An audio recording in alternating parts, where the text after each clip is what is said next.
Nous allons nous intéresser ici à une manière qui peut être utilisée pour exploser un tonneau. Donc on va considérer un tonneau tout à fait hermétique qui va être initialement totalement rempli d'eau, et ce qu'on va montrer, c'est que l'ajout d'une petite quantité d'eau suffit à exploser ce tonneau. Cette expérience, elle a été en fait proposée par Blaise Pascal au XVIIe siècle. Et ce qu'il suggérait, c'est de placer au-dessus du tonneau un tube fin de plusieurs mètres qu'on va remplir d'eau par le haut. On va essayer de comprendre pourquoi ça peut marcher à travers notamment la loi d'hydrostatique et le principe de Pascal. Alors pour ce faire, ce qu'on va tout d'abord rechercher, c'est l'augmentation de la pression qu'on a au niveau du tonneau. On va pour ça considérer qu'on a un tube d'une hauteur grand H, et on va appliquer la loi de l'hydrostatique entre le haut de ce tube et la base du tube qui correspond au haut du tonneau. Avec la loi fondamentale de l'hydrostatique, on peut écrire que la pression à la base du tube, c'est égal à la pression à son sommet, moins la masse volumique de l'eau, multipliée par la gravité, multipliée par la différence de hauteur entre le bas et le haut du tube. Là, on considère que le tube est totalement rempli d'eau. Alors, cette différence ZB moins ZA, ça équivaut à moins H. Donc, ce qui nous reste, c'est qu'au final, au niveau du tonneau, la pression a été augmentée d'une quantité delta P, qui est la masse volumique de l'eau multipliée par la gravité, multipliée par la hauteur du tube qu'on utilise. Alors, ce qui est intéressant de remarquer, c'est que ce résultat ne dépend pas du diamètre du tube utilisé.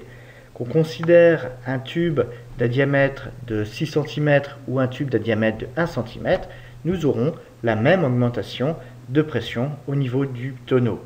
Donc on a tout intérêt à prendre un tube assez fin, ça nous demandera moins d'eau pour le remplir. Alors on connaît l'augmentation de la pression. Ce qu'on sait, si on utilise le principe de Pascal, c'est cette augmentation delta P de la pression, elle va se répartir instantanément dans toutes les directions sur les parois du tonneau. On peut alors, si on connaît la surface du tonneau, en déduire la force qui est exercée.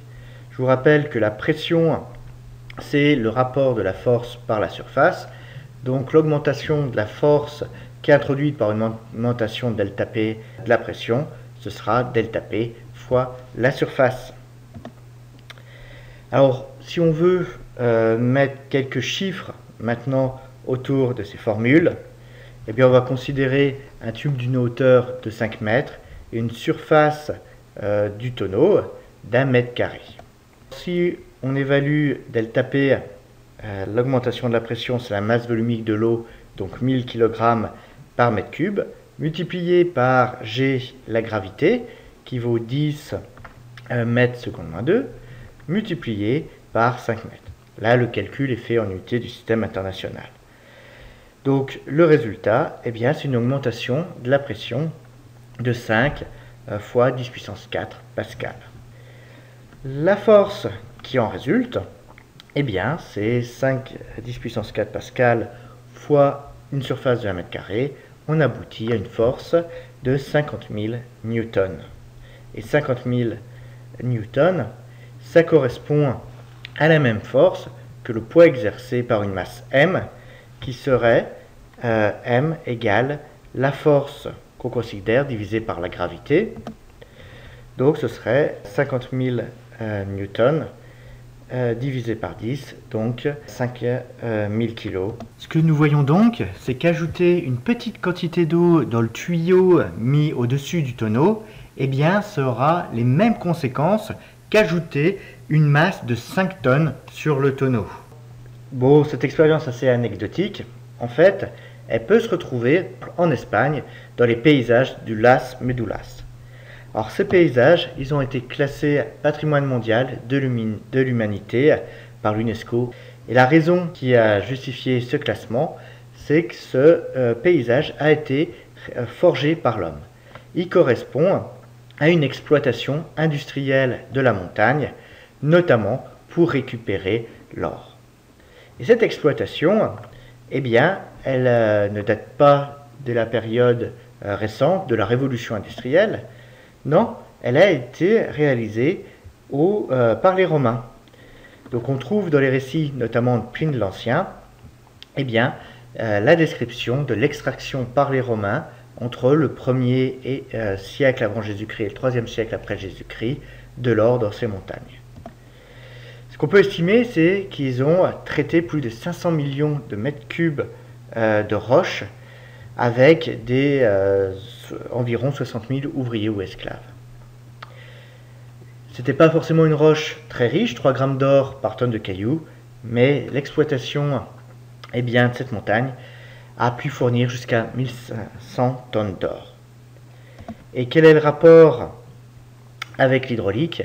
Eh bien, c'est que pour faire éclater cette montagne et récupérer l'or, la technique utilisée, c'est la technique du ruinamentium, qu'on traduit par la ruine du sommet, et cette technique, elle se base sur l'utilisation de la force hydraulique.